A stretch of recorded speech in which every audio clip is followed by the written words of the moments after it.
Selamat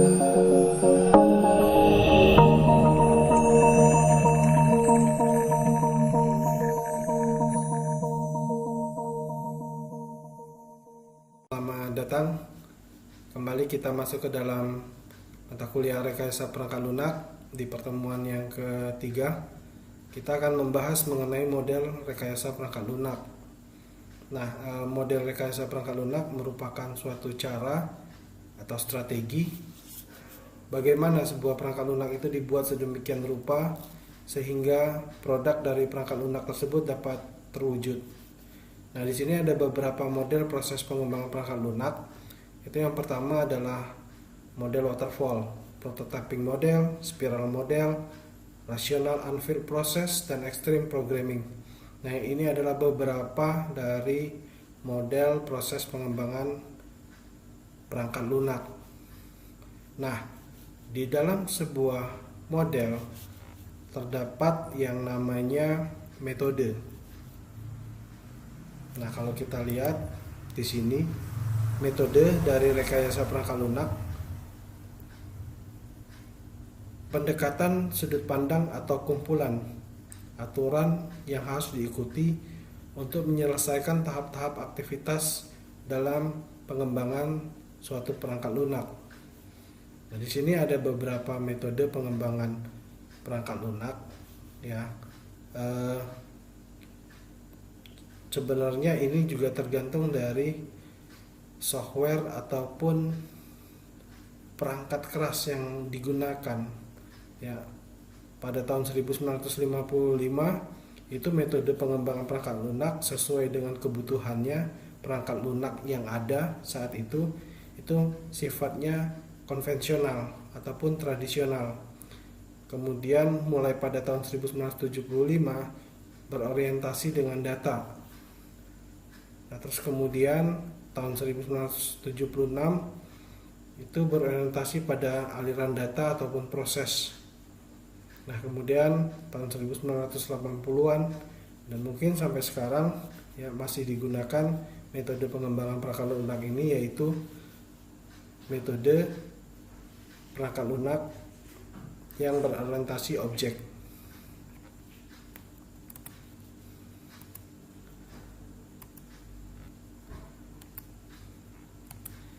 Nah, alat bantu.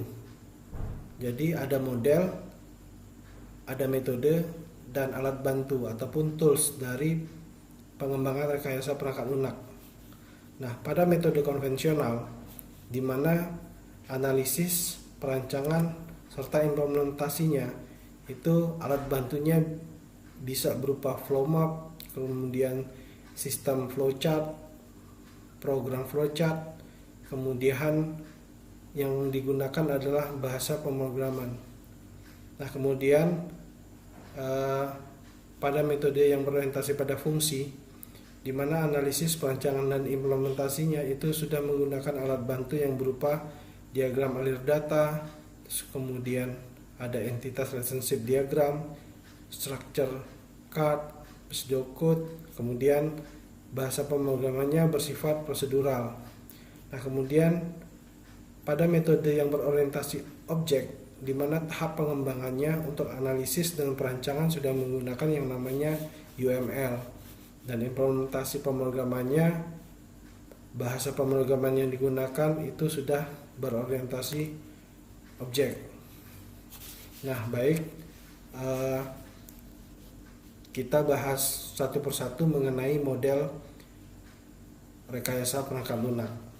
Nah, di dalam model rekayasa perangkat lunak, yang pertama mengenai waterfall model, ada beberapa tahapan yang harus dilakukan. Ya.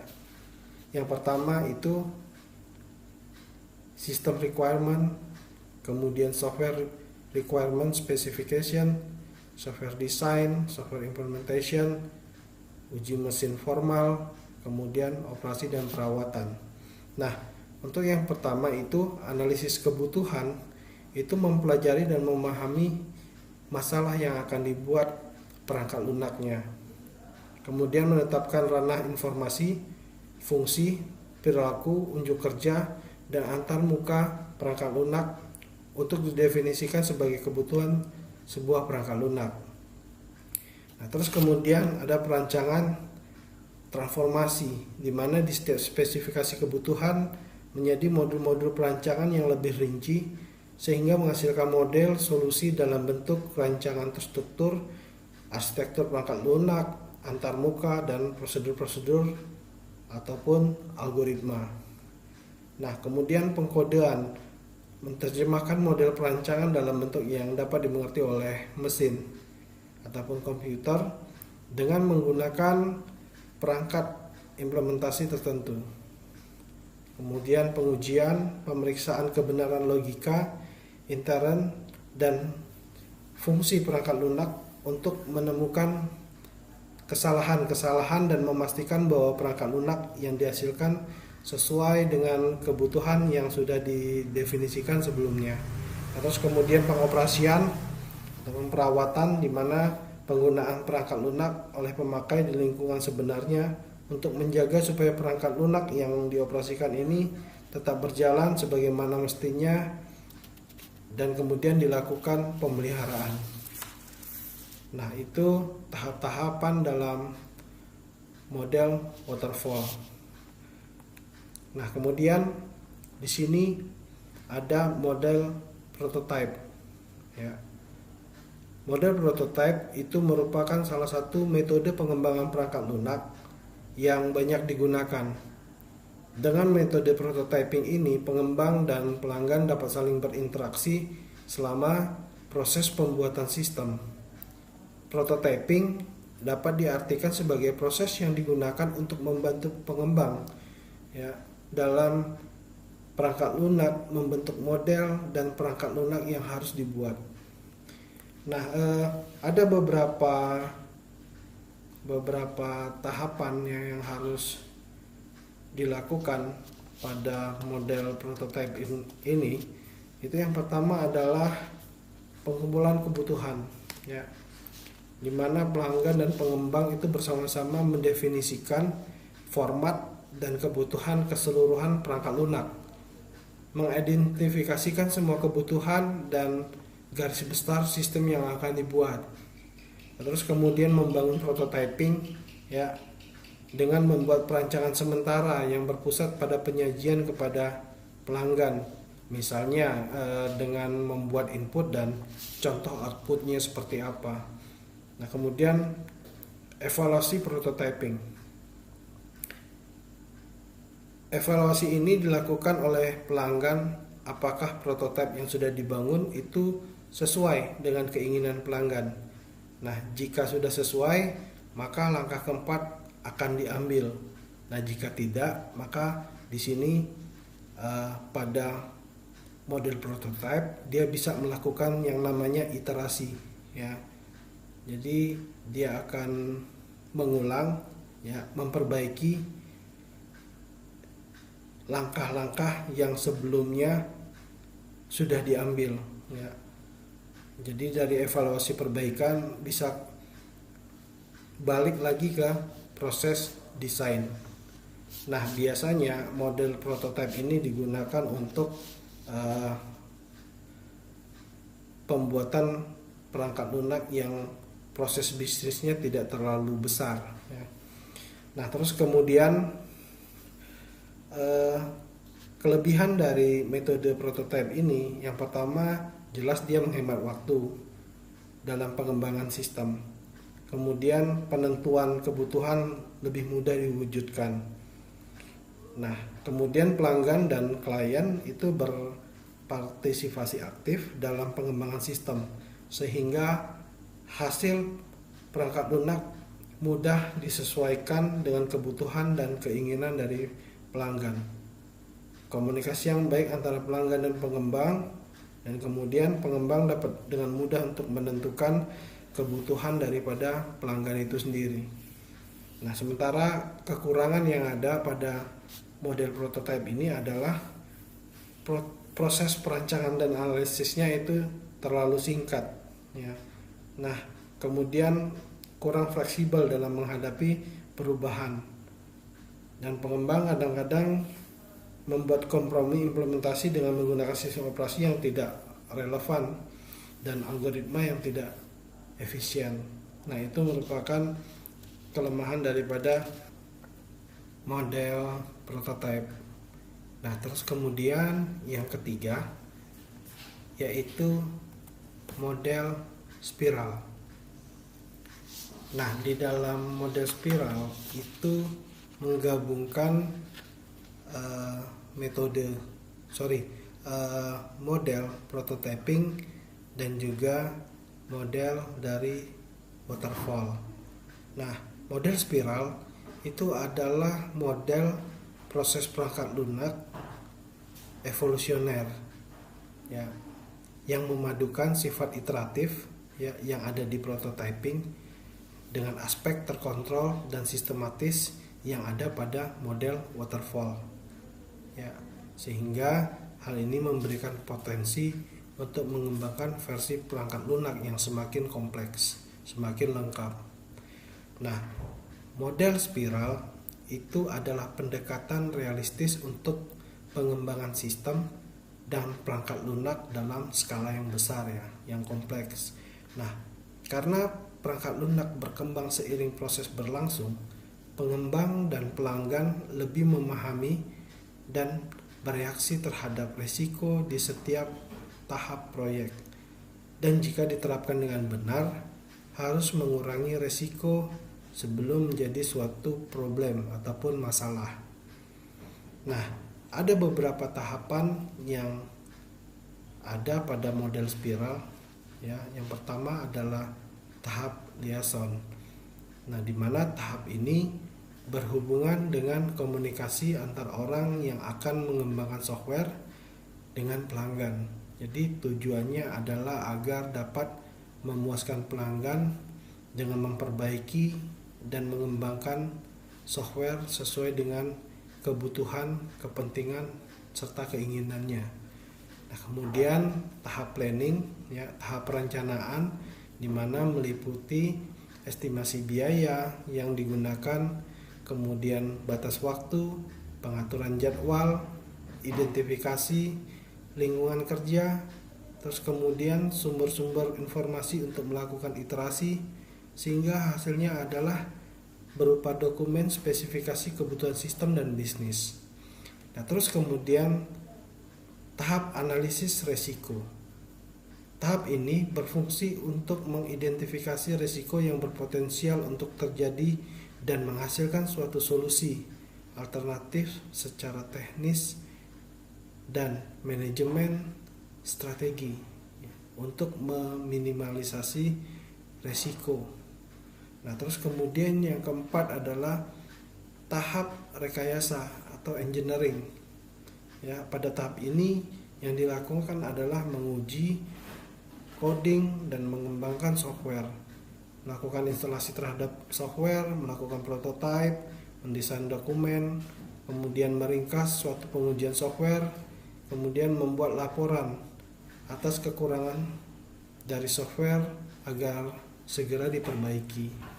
Kemudian yang kelima adalah tahap evaluasi, di mana di sini peran pelanggan sangat diperlukan pada tahap evaluasi, karena mereka dapat memberikan masukan dan tanggapan untuk mengevaluasi produk kerja dan memastikan bahwa produk yang dibutuhkan sesuai dengan ketentuan.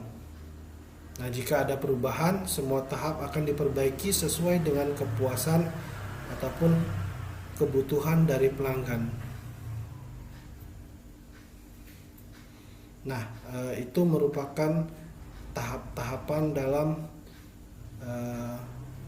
model spiral. Nah, terus kemudian ada lagi model RUP dan kemudian model extreme programming yang akan kita bahas pada pertemuan selanjutnya. Terima kasih. Demikian paparan saya mengenai model proses perangkat lunak. Sampai ketemu minggu depan di pertemuan keempat. Salam budi luhur.